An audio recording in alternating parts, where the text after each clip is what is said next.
사랑하는 샘물 성도 여러분, 오늘도 이 아침에 말씀을 통하여 하나님의 인도를 경험하는 귀한 하루 되시기를 바랍니다. 우리 다 같이 샘물의 기도를 하나님께 먼저 올려드리겠습니다. 마음 모아 샘물의 기도를 하나님께 드립니다. 먼저 우리의 믿음을 고백합니다. 하나님은 우리의 피난처시요 힘이시니 환난 중에 만날 큰 도움이시라. 아멘. 하나님 아버지, 주님은 우리의 구원과 도움이 되십니다. 매일의 삶을 넉넉히 감당하도록 도우시고 힘들고 어려운 일을 만날 때 주의 도우심을 힘입어 승리하게 하옵소서. 세상의 유혹과 시험, 환난에서 건지시고 세상보다 크신 하나님을 신뢰함으로 세상을 두려워하지 않는 믿음을 주옵소서. 예배와 교회를 위해 기도합니다. 우리 주 하나님이여, 영광과 존귀와 권능을 받으시는 것이 합당하오니. 아멘. 하나님 아버지, 샘물의 예배가 온전히 주님만 높이고 경배하기를 원합니다. 미리 준비하는 예배가 되게 하시고 주시는 말씀을 겸손히 받아 순종함으로 삶의 제사를 드리게 하옵소서. 우리 샘물이 주님이 주인 되어 다스리시고 뜨겁게 기도하며 영혼 구원하는 교회 되게 하옵소서. 가정과 목장을 위해 기도합니다. 그리스도께서 너희를 사랑하신 것 같이 너희도 사랑 가운데서 행하라. 아멘. 하나님 아버지, 샘물의 가정마다 감사와 칭찬과 격려의 말이 풍성하게 없어서 자녀를 삶의 모범과 말씀으로 양육하게 하시고 부모를 공경하며 순종하는 행복한 가정이 되게 없어서 목장을 섬기는 목자들을 위로하시고 서로를 돌아보는 따뜻한 목장, 사람을 남기는 목장이 되게 하옵소서. 샘물 성도들을 위해 기도합니다. 그러므로 내가 첫째로 권하노니 모든 사람을 위하여 간구와 기도와 도구와 감사를 하되. 아멘. 하나님 아버지, 샘물의 어르신들의 영육이 강건하게 하시고 교회를 위한 헌신이 열매 맺게 하옵소서. 성도들의 필요를 채워주시고 질병으로 고통하는 성도들에게 치유와 회복의 은혜를 주시옵소서. 청년들에게 세상을 이기는 믿음을 주시고 진로를 인도하시며 학업과 직장과 결혼을 축복하소서. 샘물의 자녀들이 이 땅의 소망이 되는 믿음의 세대로 자라나게 하옵소서. 나라와 선교를 위해 기도합니다. 오직 정의를 물같이 공의를 마르지 않는 강같이 흐르게 할지어다. 아멘. 하나님 아버지, 이 나라가 주의 복을 받는 정의로운 나라가 되게 하옵소서. 속히 코로나의 어려움에서 벗어나게 하시고 경제가 회복되며 성경의 가치에 부합하는 법과 제도가 세워지게 하옵소서. 선교사들의 건강과 안전을 지켜주시고 복음이 힘있게 선포되어 열방이 주께로 돌아오게 하옵소서. 오늘도 샘물 성도들과 동행하여 주셔서 복된 하루가 되게 하옵소서. 예수님 이름으로 기도드립니다. 아멘.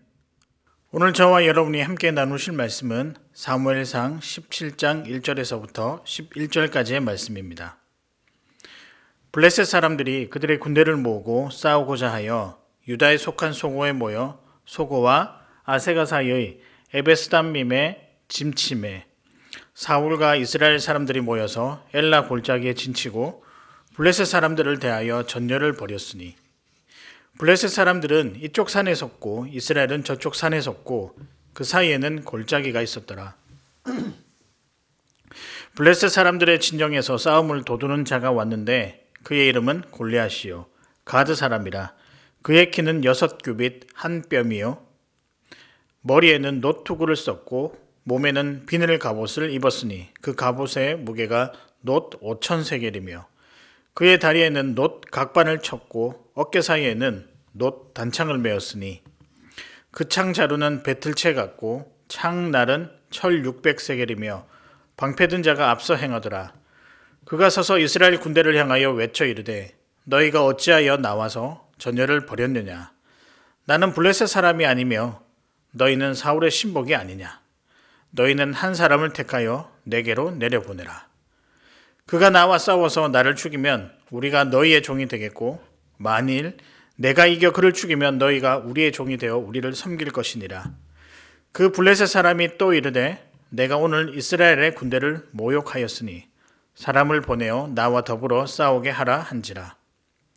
사울과 온 이스라엘이 블레셋 사람의 이 말을 듣고 놀라 크게 두려워하니라. 아멘. 오늘 말씀은 여러분이 잘 아시는 골리앗에 관한 그런 내용입니다. 제가 어릴 적에 시민회관이라는 곳에서 이 다윗과 골리앗이라는 영화를 본 기억이 있는데요. 다윗은 소년이었고 또 골리앗은 덩치 큰 거인으로 그렇게 묘사가 되었었습니다.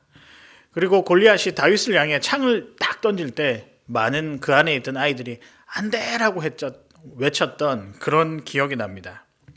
그러면서 만화 영화지만 그 장면을 보면서 되게 무서웠고 두려웠고 또 저 큰 거인을 이 다윗이 말씀으로 우리가 듣기로는 이겼다라고 할 수 있지만 영화를 보는 내내 참 이렇게 마음이 쫄깃쫄깃하고 기대되고 두근두근하는 그런 장면이었습니다.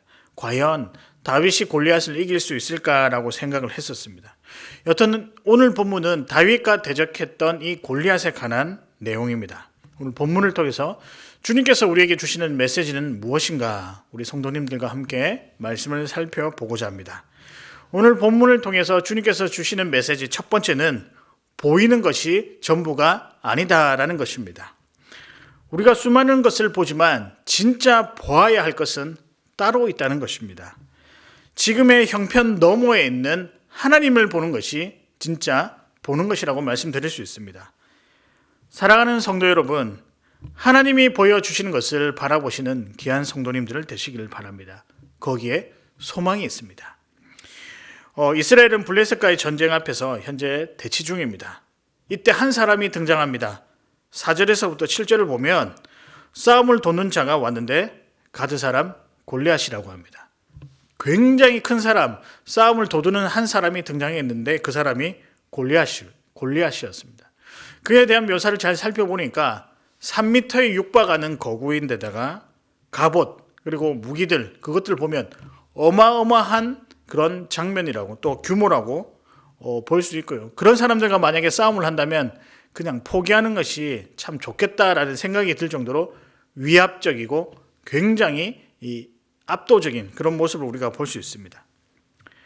여러분 앞에 쳐다만 봐도 압도적인 한 사람이 서 있는데 그 사람과 싸우라라고 하면 어떻게 하겠습니까? 이건 부담을 넘어서서 그냥 그 자리는 피하고 싶은 그런 마음이 들 것입니다. 그런데 제가 이 말씀을 보면서 유독 이 사무엘상에는 이 외모에 대한 보이는 것에 대한 묘사가 굉장히 자세하다라는 생각이 들었습니다. 여러분 잘 아시다시피 9장 2절에도 보면 사울에 대해서 묘사하기를 준수한 소년이라 이스라엘 자손 중에 그보다 더 준수한 자는 없고 키가 모든 백성들보다 어깨 위에 한 자는 더하였더라. 골리앗도 마찬가지입니다. 압도적인 골리앗에 대해서 이야기를 하고 있고 굉장히 매력적인 사울에 대해서 이야기를 하고 있습니다. 여러분 이렇게 외모에 대한 표현을 해놓은 이유는 아마 의도가 있었을 것입니다. 그러나 그 두 사람에 대해서 설명하면서 한 가지가 빠져 있는 것이 있습니다. 무엇일까요? 하나님입니다. 이 두 사람에게는 하나님이 보이지 않는다는 것입니다. 뛰어난 힘과 외모는 보이지만 정작 있어야 할 그 하나님은 그들에게서 보이지 않는다는 것입니다. 여러분 그러나 실은 이 보이지 않는 것에 진짜 능력이 있고 승리가 있으며 힘이 있습니다. 전쟁의 주관자이신 하나님을 보며 그분을 의지하는 것 그리고 그분을 바라보는 것이 이 전쟁에서 승리하는 이 골리앗을 쳐 부수는 유일한 방법입니다. 여러분 우리 삶에도 화려하고 힘있어 보이는 것이 참 많습니다. 그래서 가지고 싶고 나도 참 그렇게 되고 싶다라는 생각을 많이 하게 됩니다. 그러나 여러분 이것은 어쩌면 가짜이거나 속임수일지도 모른다는 것입니다. 진짜 봐야 할 것은 보이는 것 너머에 있는 하나님입니다. 우리는 하나님을 봐야 합니다. 그래서 우리 앞에 보여진 화려하고 힘있는 방법들 앞에 잠시 멈춰서서 그곳에 과연 하나님이 계신지, 하나님의 은혜가 있는지, 하나님의 인도가 있는지를 잘 살펴보아야 할 것입니다.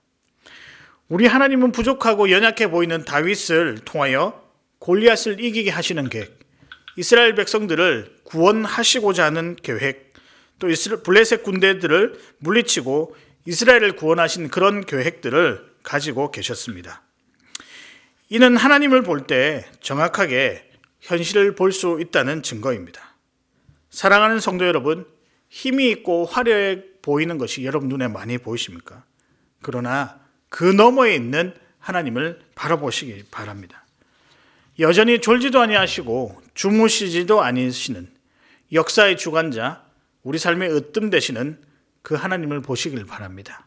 그것이 우리가 진짜 바라보고 달려나가야 할 삶입니다. 하나님을 보며 살아가시는 여러분 되시기를 바랍니다. 본문을 통해 알려주시는 두 번째 메시지는 무엇인가? 거룩한 분노를 품으라입니다. 선한 싸움을 위해서 믿음의 분노를 품을 필요가 있습니다. 물론 이것이 분노라고 해서 화라고 생각할 수 있지만 화가 아니라 믿음의 행동, 믿음의 결단을 보여야 할 때가 있을 때 보이라는 것입니다. 우리 주님 때문에 그래서 행동하시는 여러분 되시기를 바랍니다. 오늘 본문 8절과 9절을 보십시오. 골리앗이 이스라엘 백성들을 조롱하는 내용입니다. 나는 자유인 블레셋인이다. 그러나 너희는 사울의 종이지 않느냐. 그러면서 블레셋 사람의 우월, 자유인 되었던 블레셋 사람들의 우월을 자랑하고 있습니다. 그리고 뿐만 아니라 8절에 보면 한 사람을 택하여 나에게 보내라. 나와 싸움을 하자. 그리고 만약에 그 싸움에서 내가 이기면 너희의 종이 되겠고 너희가 이기면 내가 너희의 종이 되겠다. 사실 이렇게 말은 했고 굉장히 상식적이고 합리적인 것 같아 보이지는 이 발언이지만 그 안에는 절대 그럴 일 없다.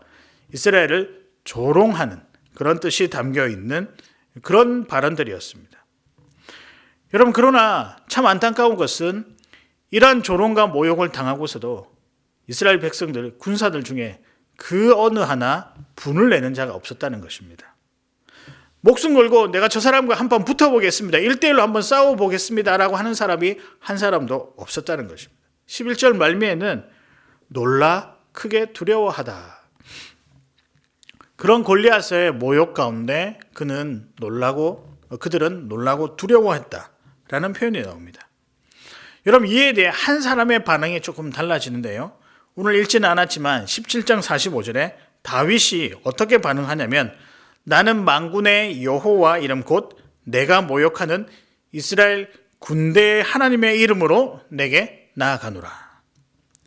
여러분, 다윗이 자신감이 많아서 그랬을까요? 아니면 호기가 많아서 그랬을까요? 물론 그럴 만한 능력이 있다 하더라도 사실은 이것은 무모한 짓이라고 생각합니다. 그리고 그럴 만한 능력도 별로 없어 보이고 딱 보이는 그것만 봐도 이미 게임이 끝난 것처럼 그렇게 보였습니다. 그런데 결과를 떠나서 그럼에도 불구하고 다윗이 누구의 이름으로 나갔을까요? 하나님의 이름으로 나갔다는 것입니다. 그러면서 그 모욕받는 순간을 견디지 못해 자기의 목소리를 내고 골리앗과의 싸움으로 나갔다는 것입니다.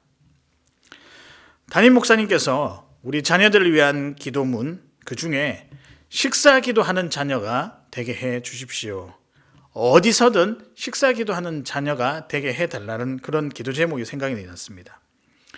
우리가 하나님의 자녀라는 것, 때론 교회가 손가락질 되는 그 상황 가운데서도 당당하게 어디서든 두 손을 모으고 일용할 양식을 허락하신 하나님께 감사하다라고 하는 표현하는 것.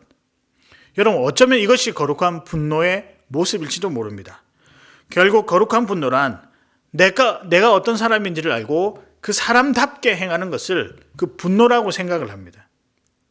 여러분, 그러기 위해서는 우리는 우리의 것을 더 튼튼하게 해야 됩니다. 예배를 더 잘 드려야 되고요. 기도를 더 힘있게 해야 되고 오히려 이럴 때일수록 복음을 더 잘 전파해야 됩니다. 우리 삶으로 드러나는 삶을 통해 복음을 전해야 한다는 것입니다. 그리고 다음 세대를 여전히 실패할 것 같아 보이지만 희망을 갖고 소망을 갖고 키워내야 합니다. 이것이 거룩한 분노의 모습입니다.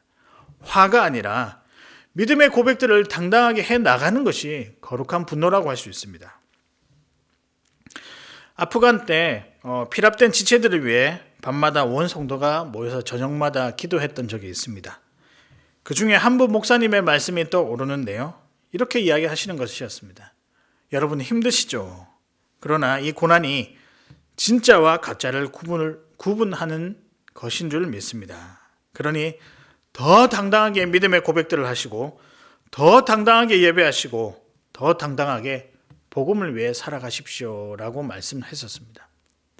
사실 당연한 이야기지만 그 상황에 비추어 봤었을 때 위축되어 있는 우리들에게 도전하는 그리고 위로가 되는 그리고 정말 마음속 깊이 우리의 눈물마저 잠재울 수 있는 소망이 되는 그런 메시지였습니다. 성도로서 표를 내고 살아가는 것 당연한 일입니다. 여러 상황이 그렇게 하지 못한다 하더라도 지금 우리가 이 말씀을 통해서 다시 한번 더 우리 자신을 생각해 보아야 될 것은 내가 성도로서 얼마나 표를 내고 살아가고 있느냐. 진심 어린 내 성도로서의 모습을 드러내고 살아가고 있느냐. 여러분, 그것이 거룩한 분노라는 것입니다. 바라기는 우리 샘물 성도님들은 거룩한 분노를 품고 살아가시는 귀한 성도님들 되시기를 바랍니다. 오늘 본문을 통해 주시는 메시지 마지막은 하나님이 함께 하심을 확신하라입니다. 우리 하나님은 여러분을 인도하시는 하나님이십니다.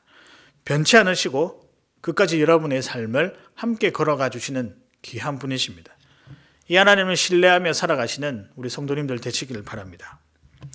사실 오늘 본문에서 하나님의 인도하심을 구체적으로 찾기는 쉽지가 않습니다. 그러나 이 본문을 읽으면서 좀 느껴지는 분위기는 블레셋의 한 사람이 정말 도가 지나칠 정도로 다 대담하구나. 조금 말하는 것이나 태도가 좀 도가 지나치다라는 생각을 지울 수가 없었습니다. 왜냐하면 이미 우리는 하나님이 어떤 분인지를 알고 있기 때문에 그 아는 것에서 볼 때 이 사람의 행동은 지나쳐 보였다는 것입니다. 이스라엘 역사를 보았을 때 사실 하나님은 언제나 승리의 하나님이셨고 온 세상을 다스리시는 주관자셨습니다. 그래서 그를 대적하는 자들은 멸망당했으며 하나님은 또 그 사건들을 통해 온전한 공의를 세우셨습니다.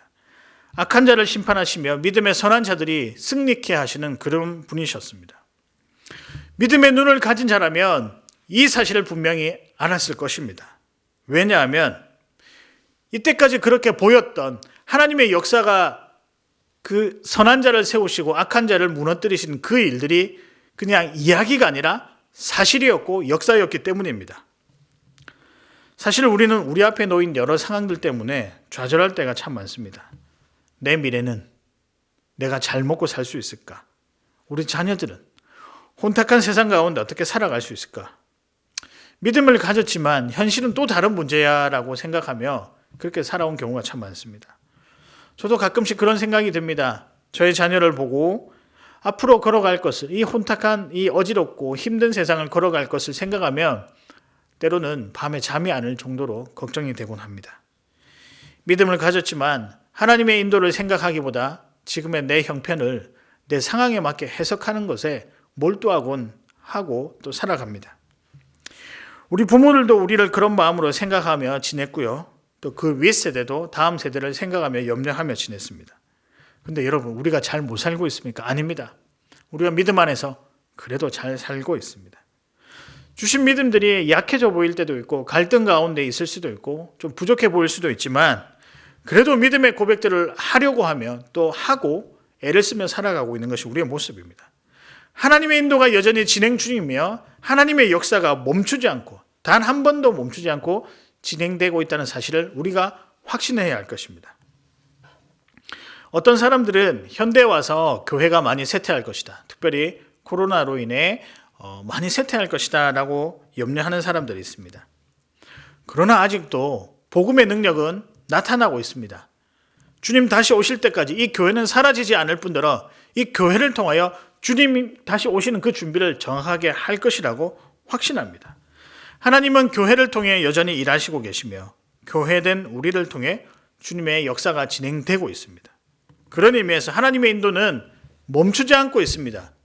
때는 멈춰 보이는 것 같아 보이지만 그것은 우리의 착각입니다. 하나님의 인도는 한 번도 멈춘 적이 있습니다.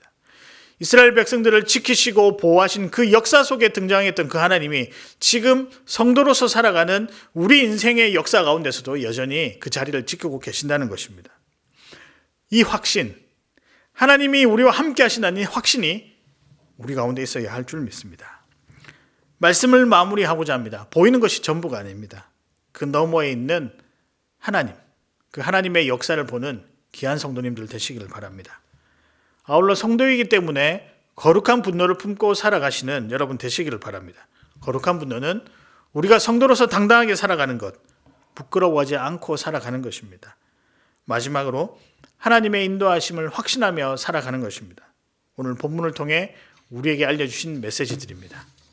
하나님은 언제나 우리의 생각을 초월하셔서 일하시는 분이십니다. 때로는 상식적이시기도 하지만 때로는 스펙타클하게 전혀 예상을 못한 반전도 이뤄내시는 그런 탁월한 분이십니다.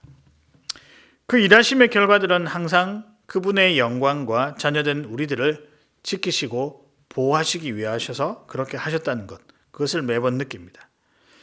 그런 경험들 앞에 잠시 잠깐이지만 우리의 생각이 맞다고 또 고집 피운 것을 생각하면 때론 부끄러워지기까지 합니다. 다윗이 골리앗을 이길 줄 어떻게 많은 사람들이 상상이나 했을까요? 그러나 하나님이 쓰신 다윗이 골리앗을 이겼습니다. 우리 하나님은 그런 분이십니다.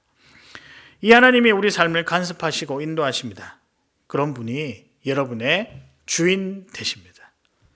오늘 그 하나님께서 여러분과 함께 하시기를 또 소망합니다. 그 하나님께서 여러분 지키시고 보호하실 것입니다. 그 하나님 의지하며 하루 살아가시는 사랑하는 샘물성도 여러분 되시기를 주님의 이름으로 축복합니다.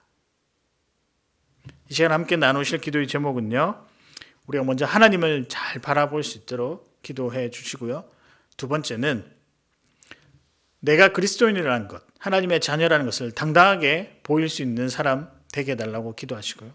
마지막은 하나님이 나와 함께 하신다는 이 믿음의 확신을 가지고 살아가는 그런 자 되게 해달라고 기도하시고요. 또 여러분이 각자의 기도의 제목으로 기도하시고 우리 자유롭게 마무리하도록 하시겠습니다. 기도하시겠습니다.